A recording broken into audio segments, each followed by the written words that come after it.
ছেলেটা খাওয়ার সে ভক্ত হয়ে গেছে। দাও দাও দাও দাও দাও। আব্বা কি খাচ্ছেন? রুটি খাচ্ছেন? আপনি রুটি খাচ্ছেন? রুটি এই কামড় দিয়ে নিয়ে নিচ্ছে ধরে। মুখের মধ্যে গেছে? আব্বু তোমার মুখে গেছে? নিয়ে নিচ্ছে কেটে। বাচ্চারা খাইলে খুব ভালো লাগে, তাই না? খাও খাও খাও, তুমি খাও। চা খাবা নাকি? একটু একটু চাও খাবা? সাথে একটু চা খাবা? তোমাকে রেখে দিয়েছে মামা, একা একা খাচ্ছে তোমাকে রেখে। তোমাকে শুয়ে রেখে মামা একা একা খাচ্ছে। ধর কবি এদিকে সব্বা। এই দেখ মামা একা একা খাচ্ছে, দেখো। এদের মামাম দুধ চাতে খেয়ে নিল, দুধ দিয়ে ভিজাই রুটি রুটি খেয়ে নিল। কবি খাবে? খাবার বা হুম, দাও দাও ওইকে কেমন দাও। এই যে ভাইয়াকে দিয়ে দিল, তোমাকে দিল না। ভাইয়াকে দিয়ে দিচ্ছে, তোমাকে দিচ্ছে না। মামা তোমাকে দেয়নি, তোমাকে শুয়াই রেখে দিছে এখানে। দিচ্ছে না মাম্মাম, দিচ্ছে না।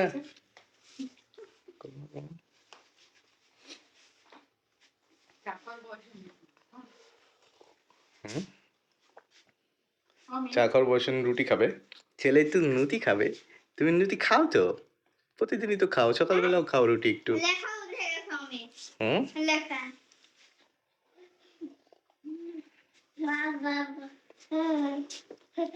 বাবা দিবে না। বলো বা বা বা, আবার বলো।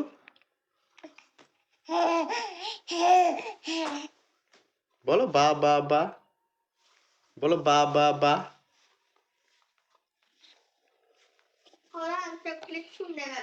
ও কিন্তু সবকিছুই খায় ছোট থেকেই। 6 মাস পর থেকে ওকে সবকিছু খাওয়াচ্ছি। আরও নিজের ইচ্ছাতেই সবকিছু খায়। সমস্যা হতো ওবির বেলায়। ও কিছু খাইতে চায়নি, ওকে খাওয়াতে যে পরিমাণ কষ্ট করা লাগছে। 6 মাসের পর থেকে একটু খিচুড়ি খাওয়ানোর জন্য কি কষ্ট করতাম, তাই না ঝিলিক? হুম, একবার মুখে দিয়ে রাস্তাতে, মেন রাস্তায় আবার দৌড় দিয়ে নিয়ে যাওয়া লাগতো আরেকবার দিয়ে আনার জন্য, ওটাকে গিলার জন্য। মুখে নিয়ে বসে থাকতো, খাইতেই যেত না। প্রায় 3 বছর পর গেছেই ভালো মতো খাইছে, তাই না? 3 বছর বয়সে গেছে ঠিক মতো খাওয়া দাওয়া শুরু করছে, তাও খাইতো না। এখন একটু খাই। 5 বছরের পর থেকে গেছে একটু ভালো মতো সব কিছু খাই। তাছাড়া 3 বছরে খাইতো, কিন্তু বেছে বেছে খেত, সব কিছু খেত না। আর আমার অমিশো না এখন থেকে খাই, সব খাই।